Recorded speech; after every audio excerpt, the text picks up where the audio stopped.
Terima kasih Bapak. Jadi perkenalkan dulu ya, nama saya Darmadi dari Jombang.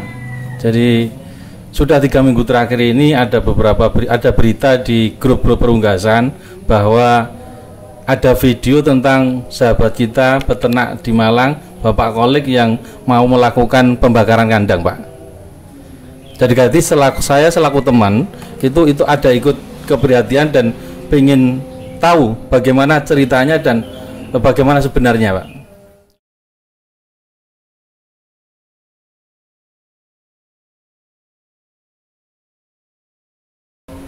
Kondisi perunggasan, Pak ya, khususnya broiler juga, sejak sudah 10 tahun terakhir ini itu kita selalu mengalami kesulitan bahkan kerugian yang luar biasa, Pak. Jadi peternak pabrikan dalam hari ini integrator di saat ada diperbolehkan untuk berbudidaya, ini peternak mandiri semakin habis dan semakin habis. Dan sebenarnya pemerintah itu juga sudah tahu karena beberapa rembuk sudah dilakukan, RDP sudah dilakukan, demo sudah dilakukan, berbagai macam persuasif sudah dilakukan, Pak. Mungkin saudara kita Pak Kolik peternak Malang ini sudah saking jengkelnya, saking jenuhnya bagaimana melakukan protes dalam memperhatikan peternak rakyat ini, Pak. Makanya ide untuk membakar kandang saking jenuhnya lah, mungkin itu, Pak. Oke, mungkin ada tambahan dari Bapak siapa? Perkenalkan. Kalau saya Parjuni saya, Pak. Jadi begini, memang kondisi ini kan memang sangat parah, Pak ya. Jadi terutama memang dampak yang tidak kondusif itu kepada peternak-peternak teman-teman yang mandiri. Di mana salah satunya adalah Pak Kolik, ini adalah teman kita yang ada di Jawa Timur. Saya sendiri dari Jawa Tengah, bahwa kondisi saat ini adalah bukan hanya sekedar di setiap daerah, tetapi semua, mulai Pulau Jawa ini, hampir Jawa Barat, Jawa Timur, Jawa Tengah itu dalam kondisi yang tidak baik-baik saja. Ini yang kita alami, sehingga ini tadi yang sudah disampaikan Pak Darmadi adalah dampak dari peraturan pemerintah, di mana di situ ada suatu undang-undang perusahaan besar yang boleh berbudidaya, tetapi tanpa pengaturan dan pengawasan yang jelas, sehingga dalam 10 tahun terakhir ini mereka yang tumbuh dan kita makin lama makin habis. Nah, akhirnya saking jengkelnya kita ini, saya sendiri juga sudah berkali-kali protes. Pak Kolik ini kemarin mau membakar kandang. Nah, saya sebagai teman seperjuangan dalam hal ini, sebagai peternak mandiri juga, itu juga sebenarnya jangan sampai begitu. Makanya saya jauh-jauh dari Jakarta kemarin ya, kita habis dari ketemuan dengan Bappenas, lah saya langsung ke rumah beliau Pak Kolik ini supaya Pak, kondisi ini jangan dilanjutkan terus, karena bukan berarti kita nanti yang merugi ya, tetapi banyak juga warga yang juga nanti merasa nanti resah juga. Di samping itu juga ini sebenarnya masih bisa dipakai, hanya memang karena emosi kita yang memang sebenarnya menurut saya juga sudah sangat luar biasa, Mas. Saya sendiri kalau boleh saya katakan, saya setuju dibakar, tapi ternyata setelah kita pikir panjang, dampaknya juga kurang bagus, dan saya meminta sama teman kita Pak Haji Kolik ini supaya agak meredam dulu lah. Kita lihat bagaimana nanti, kemarin kita juga sudah melakukan RDP, katanya mau dibikin panja perunggasan. Nah, itu nanti yang kita tunggu juga, bagaimana reaksi dari DPR RI ini, dari Komisi 4 itu merealisasikan apa yang sudah disampaikan kepada teman-teman peternak ini. Itu, Mas. Terima kasih. Mungkin saya selaku perwakilan dari Jawa Timur, Pak Jun, terima kasih sudah diingatkan. Terima kasih Pak Dar, saya sudah diingatkan. Saya selaku peternak Jawa Timur, saya sakit hati. Saya nggak tega melihat teman-teman kita yang hancur-hancuran. Mereka sudah tidak berternak, mereka sudah meninggalkan hutang, jual rumah nggak cukup, jual aset tidak cukup. Makanya saya suatu bentuk protes saya seperti itu. Kenapa? Tadi sudah disampaikan oleh Pak Tar, semua sudah kita lakukan, tapi kenapa pemerintah tidak ambil tindakan? Padahal pemerintah itu tahu dan mengerti caranya, solusinya itu harus seperti apa sih? Itu sebetulnya paham dan mengerti. Cuma tinggal mau atau tidak, berani atau tidak. Sebetulnya di situ sudah ada kementan, permentan. Tapi permentan ini tidak jalan dan ini tidak diperhatikan oleh pabrikan-pabrikan. Nah, tujuan dan maksud kita menuntut bagaimana permentan ini dinaikkan menjadi perpres supaya ada kekuatan hukumnya. Kalau tetap seperti ini, kapanpun peternak rakyat, peternak mandiri tidak akan menikmati kemerdekaan. Yang akan menikmati ini adalah PMA semua. Buktinya apa? Ya sekarang sudah habis peternak rakyat, peternak mandiri sudah habis. Tinggal kita ini aja. Ini pun meninggalkan tanggungan yang segunung. Lah untuk itu saya mohon dan saya mengingatkan terhadap pemerintahan untuk supaya kita itu dilindungi dengan perpres. Itu aja mungkin yang perlu saya sampaikan. Terima kasih. Mungkin saya akan tambahkan ya Pak ya. Protes kita itu bukan berarti menghalangi perusahaan asing untuk berbudidaya, bukan.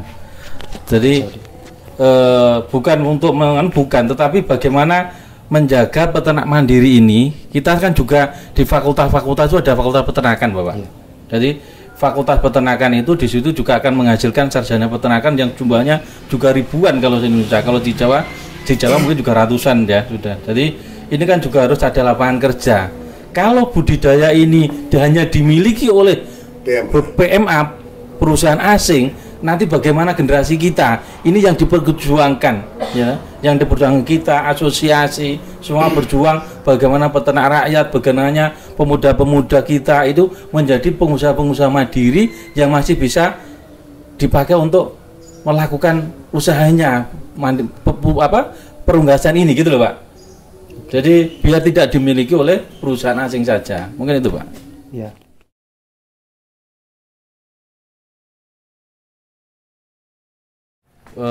Integrator itu adalah sebuah perusahaan di bidang perayaman di broiler ini Pak, ayam potong ya.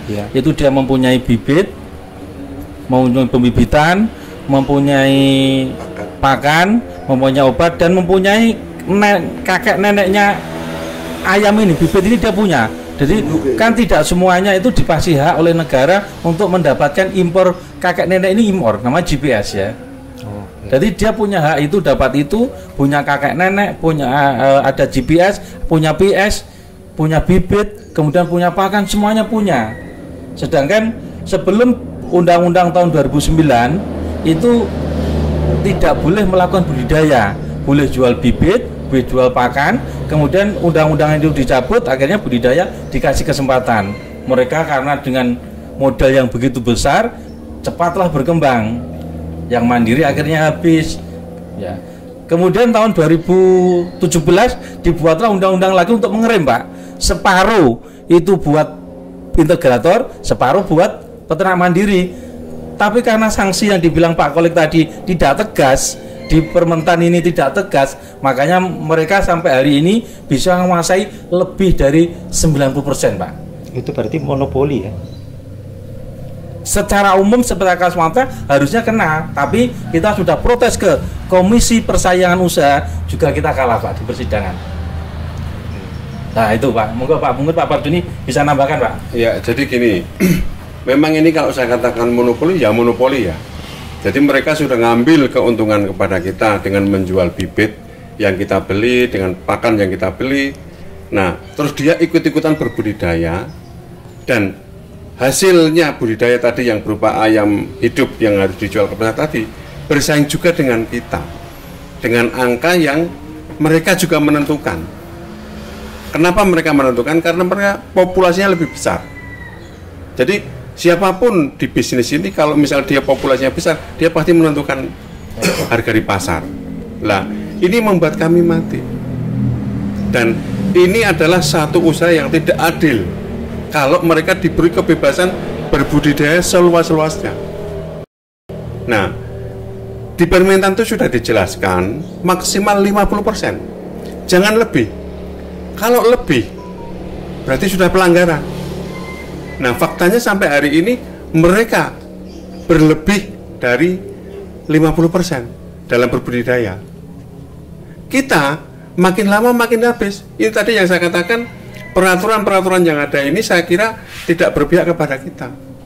Justru berpihak kepada mereka dan memberi kesempatan kepada mereka untuk berbudidaya di sini seluas-luasnya. Dan ini menurut saya tidak pas. Karena apa? Kita sebagai peternak-peternak rakyat yang mandiri ini, yang seharusnya bagi negara dan pemerintah ini bangga mempunyai pemuda-pemuda atau keadaan-keadaan atau pengusaha-pengusaha muda yang memang tidak tergantung dari mereka 100%. Dalam arti di sini kemandirian tadi loh ya. Bukan hanya sekedar kita jadi pekerjanya mereka, kita jadi jongosnya mereka, enggak gitu loh. Jadi lebih baik dikurangi populasi mereka, dikembalikan kepada maksimal 50% tadi, baru itu nanti menjadi solusi untuk keberlangsungan kami gitu loh. Gitu Mas. Mungkin saya nambah sedikit. Sebetulnya kita itu tidak akan melarang mereka budidaya, tidak. Cuma silakan budidaya, tapi jangan menghancurkan peternak rakyat, jangan menghabisi peternak mandiri. Silakan budidaya, hasilnya silakan untuk diekspor, bukan untuk menyerang peternak rakyat, bukan menghabisi peternak mandiri. Itu mungkin. Nah, untuk penyelesaian jangka pendek ini mudah sebetulnya, ya secara vertikal lah. Ini harga kan selalu hancur dan hancur. Ini menyelesaikan mudah kok kalau pemerintah mau. Jangka pendek, salah satu contoh, afkir secara vertikal dari PS, JPS itu di afkir selesai kok masalah. Kenapa malah melakukan cutting? Cutting ini bukan menyelesaikan masalah, tapi malah menjadikan masalah baru. Sebenarnya yang betul itu ya melakukan secara vertikal, yaitu afkir dini PS dan JPS. Nah, untuk penyelesaian jangka panjang yaitu tadi, untuk supply demand-nya harus seimbang. Di Indonesia ini kebutuhannya kan tidak lebih dari 500.000 JPS, tapi Indonesia ini yang dikeluarkan import, izin import itu sampai 680, bahkan sampai 850.000. Lah untuk itu akan menjadi bumerang terus kalau ini nggak diselesaikan dari sekarang. Tapi kenapa pemerintah tidak mau? Nah ini pertanyaan kenapa dan mengapa, itu mungkin yang perlu dijawab.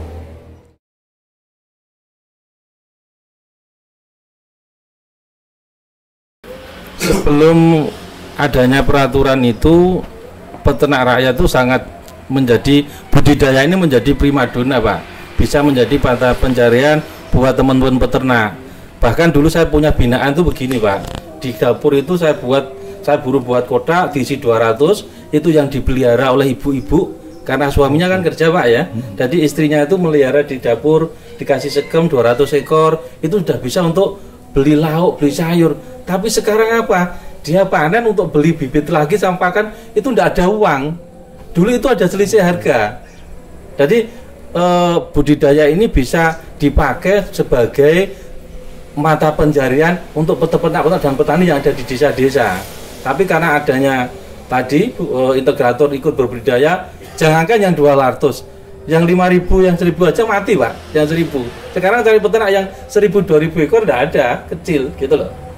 Nah itu yang terjadi. Jadi memang mungkin saya mau bilang Pak Kolek tadi kan ada GPS, PS sama final, itu artinya kakek itu pihaknya integrator, kemudian bapak itu juga itu yang dipelihara itu anak final itu final stok. Ini sementara ini yang keputusan pemerintah itu kan cutting, jadi mengurangi anak ini, padahal bapaknya dibiarin. Kalau mau mengurangi stok, kebutuhan daging masyarakat Indonesia berapa, kan dihitung bisa Pak, jumlah penduduk berapa, kalikan makan per kilo berapa kan ketemu jumlahnya. Tadi Pak Kolek bilang kebutuhan 550.000 saja maksimal untuk mendatangkan kakeknya ini, GPS ini. Sedangkan pemerintah melakukan apa? sampai 600, 700 sampai 600, kan itu sama dengan ngasih kesempatan untuk mereka bermain juga gitu loh. Padahal kebutuhannya 550, yang didatangkan 700, ya pasti banjir, harga pasti murah. Kalau harga murah, pasti harga final nanti ayam panen murah juga. Akhirnya apa? Yang melihara ayam peternak kayak kita, bibit beli, pakan beli, kan rugi lah. Inilah yang kita harapkan, karena mendatangkan kakek ini wilayahnya integrator, ya ini yang kita pangkas sesuai dengan kebutuhan. Kemudian budidaya diserahkan kepada kami biar menjadi mata pencarian kami, karena dia sudah dapat bagian keuntungan di bibit, pakan, obat, olahan, semuanya banyak gitu Pak. Mungkin saya nambah ya Mas ya. Ya. Jadi gini, selain yang disampaikan Pak Darmadi tadi, kita yang sekarang ini dengan adanya pelanggaran peraturan tersebut, itu kita ini menjadi korban yang selama ini juga akhirnya tidak tertolong. Kalau korban tertolong sembuh, oke ya. Sekarang enggak, ini masih nambah lagi, dan bahkan korban ini sudah beberapa sudah mati. Kalau kita mungkin masih hidup, tetapi dalam arti tidak baik-baik saja tadi. Nah, seperti GPS ya tadi disampaikan, memang itu harusnya diatur lebih detail dulu. PS itu ngikuti, final stock ngikuti, atau yang di budidaya ngikuti. Jadi jangan diatur di bawahnya, tetapi di sini diawur itu tadi. Itu bukan solusi, dan itu saya katakan ngawur tadi. Di mana kita ini butuhnya itu 1 piring, disediakan 2 piring. Lah yang separuh piring kan bau, karena tidak ada yang makan. Yang akhirnya mau tidak mau kalau kita disuruh makan makanan basi ya sakit. Sakitnya jadi korban tadi. Terpaksa harga murah kita turuti, harga di bawah jauh HPP kita turuti. Dan itulah yang membuat teman-teman peternak ini merugi sampai sekarang yang disampaikan Pak Kolek, hutang kita itu numpuk-numpuk banyak. Itu Mas. Tapi jika ini akan kejadian lagi harga di Jawa Timur di bawah 20.000, saya tetap produksi, tapi hasilnya akan tak sebarluaskan, akan tak buang di depan kantor gubernuran dan di depan istana presiden. Nah, itu setuju saya. Jadi kita memang demo ini harus terus kita sampaikan ya, karena di mana kita ini sudah protes seperti tadi yang disampaikan Pak Kolek, kita sering bagi-bagi Mas. Ribuan ayam kita bagi, itu tujuannya supaya apa? Pemerintahan mendengar, keluhan-keluhan kita ini didengar. Kita butuh hidup, kita butuh bertahan, kita mempunyai keluarga, kita mempunyai apa? Orang-orang yang menanggungkan rezekinya dengan usaha ayam ini. Ya, kalau itu sampai tidak diperhatikan, kebangetan pemerintahnya. Gitu loh. Ya. Kemarin kita sama Pak Parjuni baru datang dari Jakarta tadi pagi Pak. Saya langsung saja ke sini, saya juga dari rumah langsung ke sini. Kalau misalnya bakar kandang itu saya mikirnya kan dampaknya sosial, orang yang tidak tahu di ayam ikut. Ya. Ini kenapa? Dampak sosialnya lebih tinggi. Tapi kalau yang direncanakan Pak Kolek untuk nyebar ayam di depan gubernuran, di depan itu kan nanti di sekitarnya mendapatkan manfaat dari ayam itu. Kan begitu maksudnya tidak. Mungkin orang lain yang tidak tahu ayam malah dapat manfaat, betul enggak? Yeah. Tapi kalau dibakar, selain nanti kegaduhan, kemudian belum lagi apalagi lah dampaknya asap dan lain-lain, saya pikir juga nanti malah dampaknya tidak bagus gitu kan. Makanya Pak Parjuni dari Jakarta datang ke sini, saya juga sangat supaya tidak kecolongan. Ini tadi kalau tidak sudah kejadian betul, karena bensin semua sudah disiapin gitu loh Pak.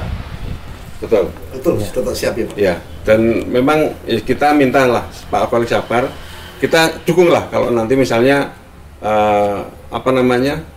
aksi mau bagi-bagi ini di gubernuran dimanapun kita dukung, karena memang ini yang juga selalu kita lakukan untuk memprotes kepada kebijakan pemerintah yang tidak pro kepada rakyat.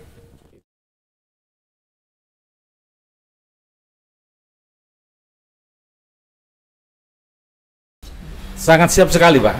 Jadi memang banyak sekali alibi yang dipakai oleh integrator dan pemerintah untuk membenarkan kebijakannya. Salah satunya apa?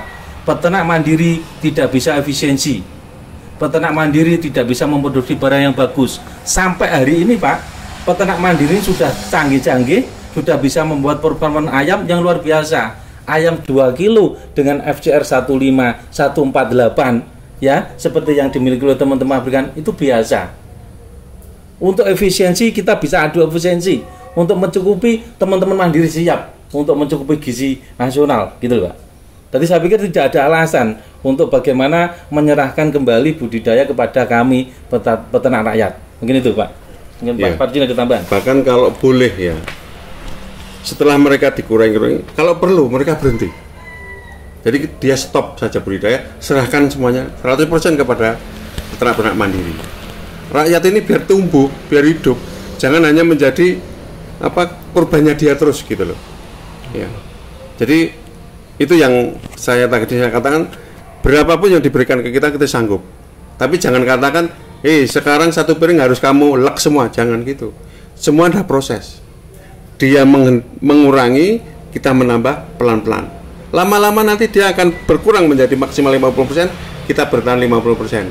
Selama kondisi nanti kondusif, dalam arti ada margin, aman ya, pasti mereka aman, kita bisa tumbuh, mereka lama-lama mengurangi. Bahkan kalau saya katakan berhenti sekalian, serahkan semuanya kepada rakyat. Itu Mas. Jadi bisa ini ya, ada 2 keuntungan. Yang satu memenuhi stok, memenuhi kebutuhan nasional cukup berani. Sedangkan peternak sendiri juga berkembang baik. Siap. Ya, gitu ya. Memang harapan kita tuh gini Pak. Tadi harapan kita tuh kebutuhan daging nasional ini terpenuhi dengan murah juga. Dan kita masih ada space untung. Kita semua peternak ini tidak pengen untung yang terbanyak, itu tidak lah. Paling tidak di atas HPP kita ada keuntungan, kita sudah puas. Paling tidak bagaimana budidaya ini menjadi bidang usaha untuk kebutuhan kita, gitu Pak. Mungkin itu. Jangan sampai berhentilah generasi berikutnya itu, supaya masih ada peternak mandiri yang hidup. Karena kalau saya sering diskusi ya, dengan kondisi ini generasi kita apa disuruh ternak juga, kebanyakan mereka tidak bersedia melanjutkan. Artinya begini, sebagai orang tua dengan melihat perkembangan seperti ini, banyak yang menyarankan jangan ikut-ikutan berbudidaya. Tetapi karena orang tua ini sudah kadung uripe nasibnya di situ, ya kita bertahan sampai besok kapan. Cuma kalau kita tidak ada generasi penerus, eman-eman negara ini perlu orang-orang atau generasi penerus yang memang mempunyai daya juang, daya saing yang bagus, termasuk entrepreneur tadi. Kemandirian itu harus tetap ditumbuhkan oleh negara ini, gitu Mas.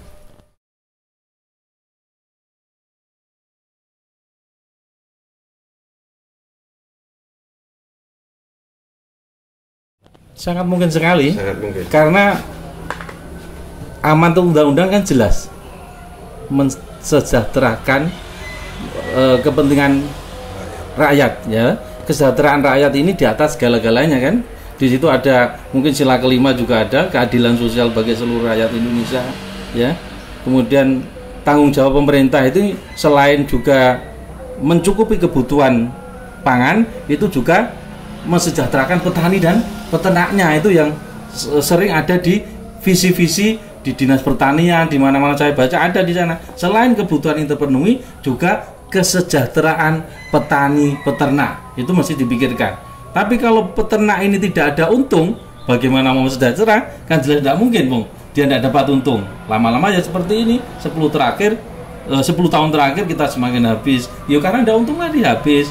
Kemudian ini mati, muncul orang baru lagi, habis lagi, muncul lagi kan. Jadi itu.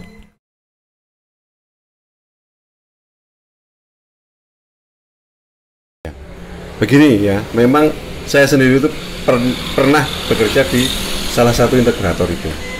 Sebenarnya fungsi dari awalnya itu ya memang mereka bisnis ya.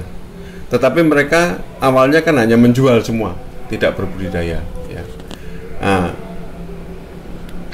pengetahuan teknis dari integrator ini disalurkan kepada teman-teman peternak mandiri dulu ya, sehingga peternak mandiri ini pun juga banyak mendapatkan ilmu dari integrator, yang notabene ini namanya transfer pengetahuan. Teman-teman mandiri yang dulu memelihara ayam secara tradisional bisa lebih baik, yang akhirnya muncul teknologi-teknologi atau ilmu-ilmu yang manajemen yang untuk memperbaiki peternakan ini meningkat. Nah, cuma yang sekarang ini kalau begitu dia mempunyai budidaya ini, ilmunya mereka terapkan tetapi tidak memperbaiki kami. Nah, dan ini yang tadi saya katakan, seandainya kalau saya katakan perlu dan tidak, perlu sepanjang dia hanya riset. Ya, riset boleh. Karena apa? Ini juga nanti begitu keluar ilmu, keluar hasil hasil riset diberikan kepada orang banyak atau teman-teman peternak yang mandiri ini, dan saling menguntungkan di sini. Karena apa? Teman mandiri bisa mengadopsi ilmu baru, terus perusahaan yang memang dia mempunyai modal besar tadi bisa membuat riset yang lebih bermanfaat, sehingga mereka pun akan berkembang. Jadi bukan kemandirian terus semuanya dimiliki sendiri, akhirnya seakan-akan pasarku saya tutup. Jangan begitu. Negara ini harus mampu mengendalikan itu. Karena kalau dikengkangkangi mereka semua, habis semuanya. Seperti kemarin itu tadi Pak Darmati kan menyampaikan apa yang disampaikan presiden yang dulu. Selama itu nanti dikuasai sama perusahaan besar, yang kecil pasti habis. Karena apa? Kalah modal. Ya, kalah modal dan teknologi. Padahal ini bagian dari negara ini. Harus menurut saya tetap dikembangkan, dipelihara, jangan dimatikan.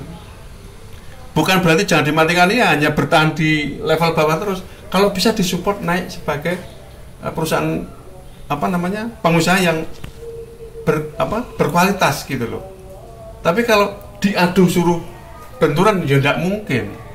Kita tidak mungkin bertarung sama mereka karena mereka kapitalnya gede. Ya, tetapi kalau dalam hal semangat, efisiensi dan sebagainya tadi kita berani bersaing ya. Tetapi kalau kita ngomong nanti sudah berkapital ya kita tidak mungkin. Kita peternak-peternak yang mandiri kecil, modal terbatas, mereka triliunan gitu loh Mas. Mungkin saya tambah ya Mas. Tadi pertanyaan perlu nggak integrator kan gitu? Ya pasti perlu, karena untuk menjadi bisnis ayam butuh modal besar Pak.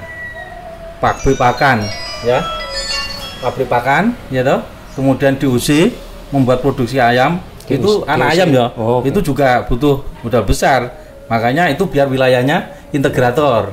Ya, dia tampil untung di sana, membuat pabrik pakan, kemudian jual pakannya ke kita beli, membuat mendatangkan DOC, produk DOC-nya kita beli, dia dapat untung dari sana. Nah, itu ya tetap kita perlukan, kita butuhkan, termasuk tadi yang dimulat Pak Juni, dia punya teknologi dan pengetahuan tentang memelihara ayam itu yang lebih canggih, yang lebih maju, itu bisa ditularkan kita, dan kita perlu itu juga. Nah, itu mungkin tuh. Gini ya, mungkin saya coba merangkum pendapat dari teman-teman ini semuanya. Sebetulnya jangka pendek itu tadi tak ulangi, hanya untuk afkir dini secara vertikal, itu jangka pendek. Yang kedua, naikkan status permentan menjadi perpres, itu semuanya akan selesai daripada kegaduhan selalu timbul seperti ini. Mungkin itu pesan saya, cuma itu aja. Terima kasih.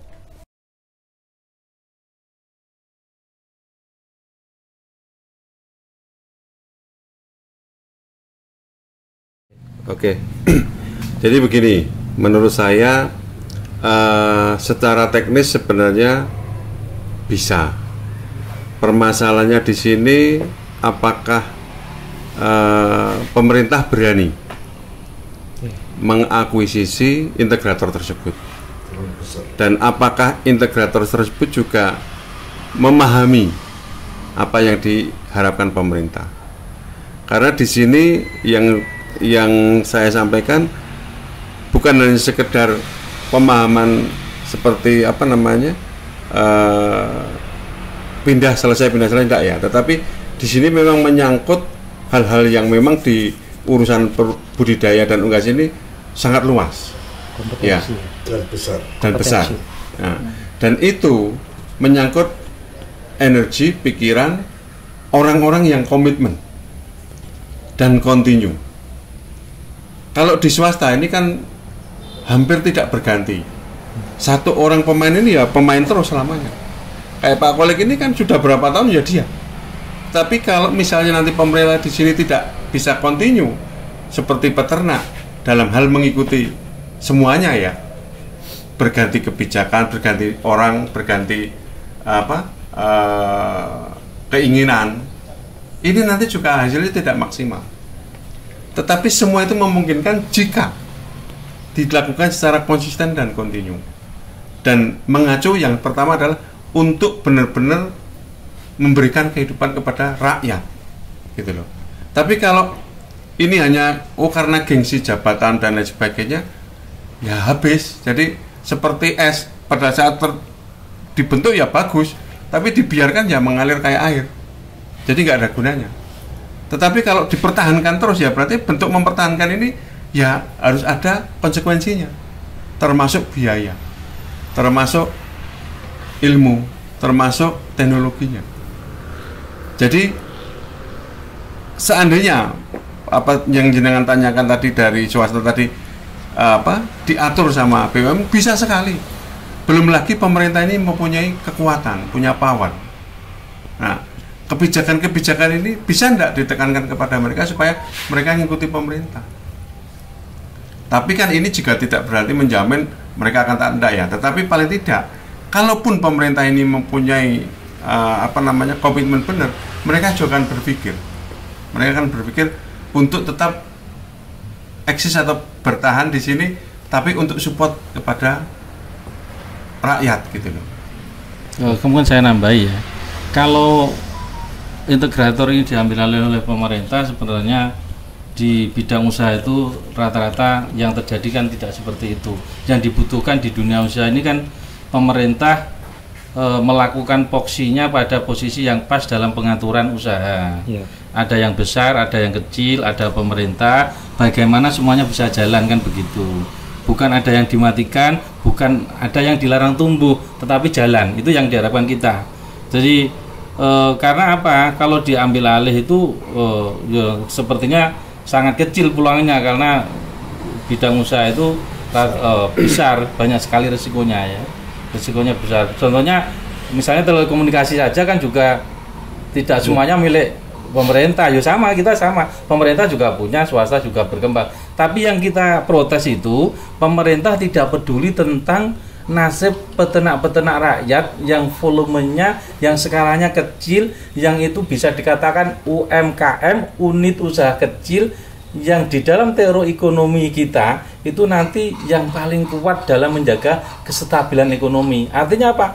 Kalau ada krisis ekonomi yang besar, itu kalau yang modal besar kan hilangnya cepat habis. Tapi yang UMKM ini kan masih bisa bertahan karena kecil-kecil jumlahnya banyak. Makanya kenapa UMKM ini menjadi, kalau semakin UMKM-nya kuat, fondasi ekonomi akan kuat. Nah, ini juga kita mengharap pemerintah juga memahami itu. Semakin banyak peternak-peternak rakyat yang hidup, yang dilindungi, kita hanya butuh mungkin gini. Kalau integrator itu posisinya di sini, ekspor untuk bahan besar, misal KFC, McD yang kebutuhan besar. Yang peternak rakyat untuk pasar-pasar yang tradisional, itu miliknya peternak rakyat. Itu kan pemerintah tugasnya ke sana, atau diatur seperti apa yang semuanya menjadi terlindungi. Jadi itu yang lebih bisa jalan ke sana. Kalau kebutuhannya 550, ya jangan datangkan 700, ya pasti harganya kacau. Mungkin konsumen murah tapi peternak mati. Masa itu diinginkan? Kan juga tidak. Nah, hal-hal seperti itulah yang sebenarnya kita tuntut oleh pemerintah untuk melakukan secara bijak selaku pemandu kebijakan. Mungkin itu, Pak. Iya. Gimana menurut? Betul, Mas. Sebetulnya begini, itu ada peluang diambil oleh pemerintah, bisa, tapi kecil. Kenapa? Ini sudah terlanjur besar dan sangat besar di Indonesia ini. Jadi pemerintah mengendalikan aturan yang sudah ada ini tidak mampu. Kalau menurut saya, bisa juga pemerintah ini takut dengan orang yang punya uang. Coba ngatur tadi seperti saya tadi tak sampaikan tadi, itu selesai kok masalah, nggak sampai seperti ini. Nah, kalau menurut jenengan tadi, sebetulnya itu kan diatur secara koperasi, diatur kelembagaannya lewat pemerintahan, lewat BUMN. Itu memang negara-negara maju semuanya seperti itu. Tapi hanya di Indonesia ini aja lah ngatur kayak gini aja nggak mampu, dan bahkan takut dengan penguasa takut dengan orang yang punya uang. Akibatnya ya rakyat yang jadi korban seperti kita ini. Itulah, Mas. Mungkin itu dulu, Mas. Oke. Saya pikir cukup kan Pak ya. Jadi ini rencana membakar kandang nggak jadi ya Pak ya? Karena kita tunda. Saya terima kasih diingatkan oleh Pak Dar, diingatkan teman dari Pak Jun dari Solo, bahkan tadi pagi saya juga diingatkan teman-teman dari Jakarta, diteleponi teman-teman dari Bogor, saya diingatkan jangan dilakukan. Oke, saya terima kasih sudah teman-teman sayang dengan saya untuk saya tidak melakukan. Tapi jika belakangnya ini terulang, tetap saya akan melakukan hal-hal yang lain. Itu aja. Terima kasih Mas.